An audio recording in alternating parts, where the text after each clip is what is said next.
This is Gene DeLisio with a featured sports interview from WDLB and WOSQ. Jeff Wagner was a three-sport standout for the Marshfield Tigers in the early 1980s. Jeff played 3 years of varsity football and rushed for 2,077 yards and 18 touchdowns. As a senior in 1983, Jeff ran for 1,135 yards and 13 scores. He was also a 3-year varsity basketball player, scoring 935 points in his career, averaging over 16 points per game in 3 seasons of Tiger basketball. Jeff also excelled for the Marshfield Tiger baseball team, and after graduation, played 4 years of college football for the Wisconsin Badgers. He was inducted into the Marshfield Tiger Athletic Hall of Fame in 2007. You know, it was exciting for me, and listening to all the other inductees speak, it really humbled me. Some unbelievable people, and it's just an honor to be in a group like that. You were talking a lot about your family, the influence your family was, your parents. Tell us about that and the role they played in your development. Thank you. Well, you know, my dad played ball and took us to games, and the love he showed for the game and the way he played it, I think, was instilled in all of us, myself and my 3 brothers, and it carried over at us and gave us a love for the game. And one thing was, we were always involved, but we were never pushed to be involved, and I think that made us enjoy it more. My parents, family, and friends never had to force me to go and do the things that I did, and it was a joy to do it with the friends I had, and of course I had my brothers, and we pushed each other, and that's what made it fun.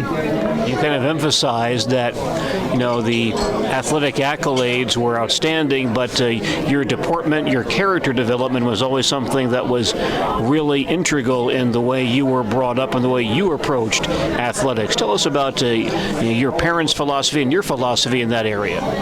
Well, watching my dad for years and years play ball, I never saw him argue with an official, an umpire.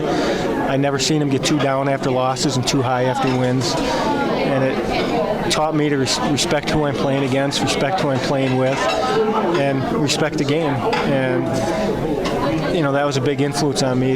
The other people that are major influences, and I wish I would have talked about more, was the coaches that I had. To this day, I can't walk up to one of my coaches and not call them coach. And to me, in my mind, that's the highest honor that I can give these people. Show them respect for what they did for me, and whether they became principals, whatever, they're still coach to me. Can you talk about some of those individuals who really influenced you? Well, I mentioned Coach Luxinger. Came to Marshfield when I was in grade school, and really took me under his wing. Taught me how to compete at a higher level. He was the first coach that took me out of the box, I should say, out of the Wisconsin Valley, and took me to camps and taught me and told me and let me know that I could compete with other people in the state, besides just the people from Marshfield or the Wisconsin Valley. You know, he was there during my recruiting process. It was something he had been through, and he guided me through it. And you know, other than my parents, my family, was probably, you know, I called him my hero just because I was at a loss for words, but was a person that influenced my life more than anybody. How about some of the football coaches you worked with here? Oh, the football coaches were, you know, like I said, every coach I had was great. My first football coach was a neighbor gentleman named Paul Golbach, who kind of taught me what football coaches are like, taught me some things I probably didn't need to know at that time, but you know, it's hard to single out one coach because I had so many, from baseball, basketball, football, and every one of them, and I truly believe that every one of them affected my life in some way. Jeff, when you came to the Tiger varsity, now I was not here at the time, that was a few years before I got here, but the Tigers began running a single wing type offense which I think was primarily designed to highlight Jeff Wagner. What was it like being such a featured guy in an offense like that? Well, I was going to talk about tonight if Coach Bjorkman was here. He came up to me early in the summer and talked about this offense, and of course, me having an Eagle thought this is going to be the coolest thing in the world. It was a blast. I touched the ball on every play. Sometimes good, sometimes bad. But at the end of the year, I was going to tell Coach Bjorkman, you know what, Coach? I love doing it. It was great. I love being a featured guy. But you're going to get somebody killed doing this. It was tough. Every ball was snapped to me, and I was passing or throwing and involved in every play, which I really enjoyed. So how could I say I didn't like it? But it takes a toll on you after a while. Were there some highlights you have as you look back on your Tiger career? Some standout moments you can think of? Wow. Yeah, of course, it's playing with all the teammates that I had. The things that I'll really cherish about my high school career is I played in a Shrine football game with Coach Kroll, who I'm sure just about everybody knows, and it was a highlight for me. I grew up watching Coach Kroll. I went to St. John's, and of course he was at Columbus, and he was a man that never pushed kids to do things. He believed that they could do things on their own, and I had an opportunity to go to Marshfield Columbus, and if I did, it would have been because of Coach Kroll, but never really pushed me to do it, and told me that whatever I decided, he was going to follow me and cheer me on.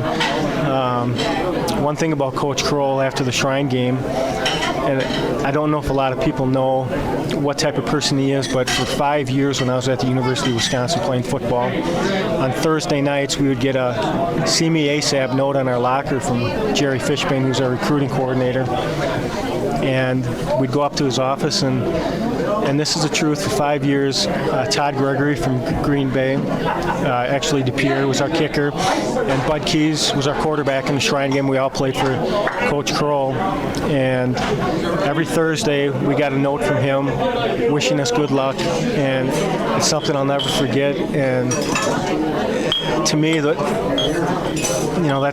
that's the type of people coaches are. And like I said, for me to call one of my coaches coach is the highest way that I think I can honor them. Jeff, you are so talented in 3 different sports. How did you decide, I hate to ask you what's your favorite sport or what you excelled at or something like that, but what was it like being well-versed in 3 sports and being able to really play all 3 so well, and determining how you devoted your time and how you decided to highlight your skills in one or another? There are camps to go to. Do I go to the baseball camp, the football camp, the basketball camp? How did that play out for you in those days?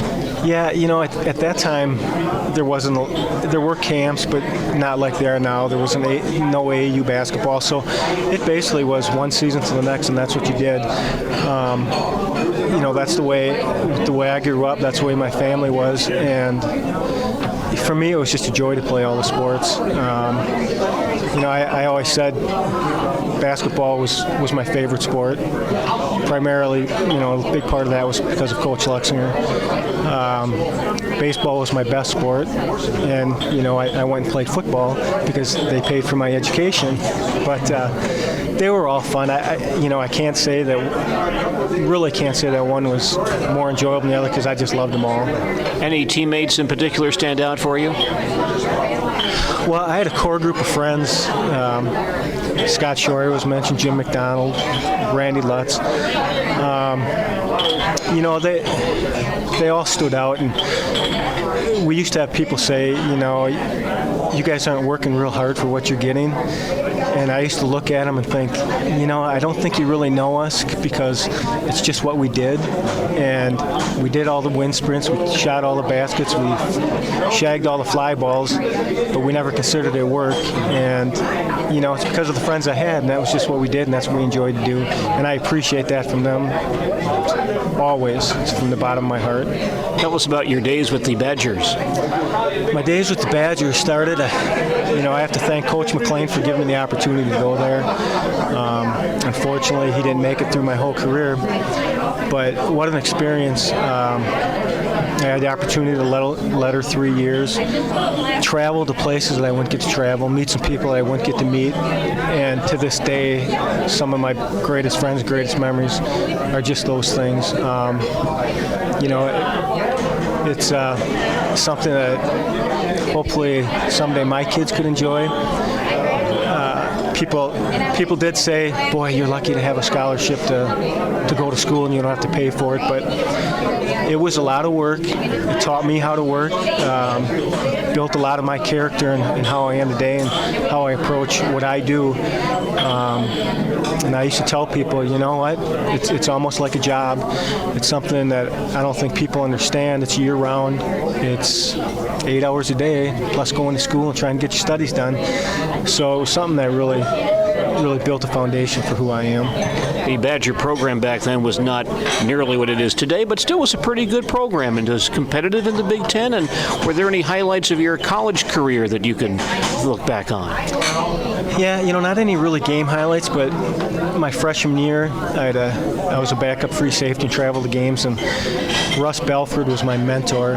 And sitting in practice, we were on the sidelines, and I remember we were doing a one-on-one drill against the wide receivers, and Russ looked at me and he said, "Wags, can you believe this?" And me being a freshman thinking, what are you talking about, Russ? Look out on the field right now. Al Toon and Richard Johnson are going against each other in a one-on-one drill. Probably the two best at their position in America at the time, and we get to watch this every day. It's stuff like that you take, and it's like, wow, this is really a neat experience. Some of the trips we took, we went to Hawaii. I got the opportunity to play in a bowl game, in a Hall of Fame Bowl in Birmingham, Alabama, which was an eye-opener for me, never being really to the south. I remember our bus trips to and from the stadium, Legion Field, which down there is legendary, and seeing houses on stilts, broken down cars. I mean, stuff that I would just never get the opportunity to see. Well, it was a great career. Unfortunately, you had that shoulder injury, and that set you back somewhat. And then the loss of Coach McLean, that certainly had to be a very, very tough situation for you and your teammates. Very tough. And I remember at the time, Coach McLean's about the same age as my dad. And Coach McLean and my dad became pretty good friends. Coach McLean came and spoke at an awards banquet here in Marshfield. And, when Coach McLean died, it kind of shook us all up a little bit and made us realize how short life is. I think he was maybe around 53, 54 years old. But a great person and a great man, and somebody I was lucky to be involved with for 2 or 3 years. Jeff, tell us about your football career in Europe. A lot of people don't remember that about you, but you did play over there in some pro leagues over there. I did. I got the opportunity in the summers. I used to work football camps for Roger Herring at Lacrosse. Another great coach. I mean, I can't say enough about the coaches that I had.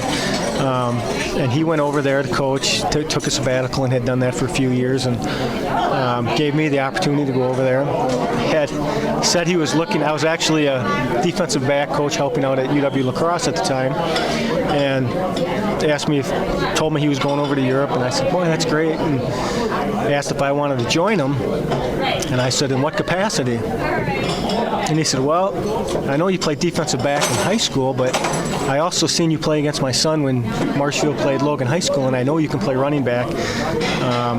So I kind of lucked into that opportunity, but wow, what a different world.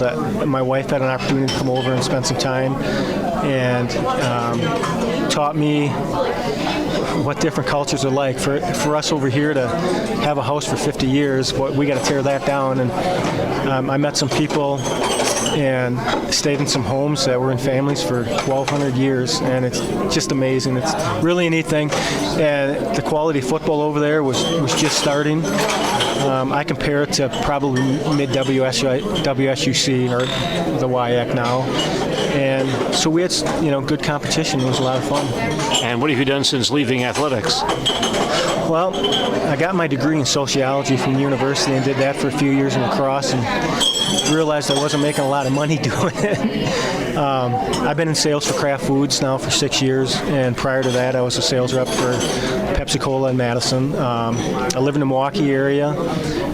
My wife works for Johnson Wagner Scene, and I have 2 kids, a 7-year-old daughter, 7th grade daughter who's 12 years old, who's involved in 4 sports, amazingly, and a 9-year-old boy involved in 3 sports, and I've got the opportunity to coach them both, and it's just been a blast. Marshfield Tiger sports standout Jeff Wagner inducted into the Marshfield Tiger Athletic Hall of Fame in the fall of 2007. This is Gene DeLisio reporting.